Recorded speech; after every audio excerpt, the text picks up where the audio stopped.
আসসালামু আলাইকুম সবাইকে। আশা করি সবাই ভালো আছেন। আলহামদুলিল্লাহ আমিও ভালো আছি। তো আমি এই যে করলা ফ্রাই দিয়ে ভাত খাচ্ছি।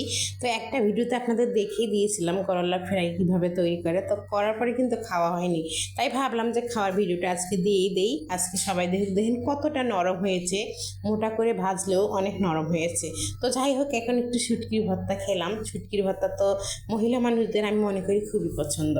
তারপরে আমি যেটা খাবো সেটা হচ্ছে এই যে চিংড়ি মাছ দিয়ে একটা তরকারি করেছিলাম, অনেক মজা হয়েছিল এটা খেতে। এটা দিয়ে খেয়ে ফেললাম।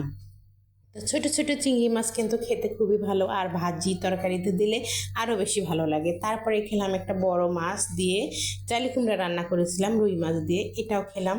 খুবই ভালো লাগলো। আলহামদুলিল্লাহ, এত ভালো ভালো খাবার আমাদের ভাগ্যে আল্লাহ তাআলা জুটে রেখেছে। আর যারও ছেলে খেতে পেরেছি সেটা হচ্ছে আমার হাজব্যান্ড, যেহেতু সে ইনকাম করে আর আমি খাই, তার তার সুনামটা আমাকে আগে করতে হবে। আল্লাহ তো আছে অবশ্যই, আল্লাহর দয়া আর আমার স্বামীর ইনকাম।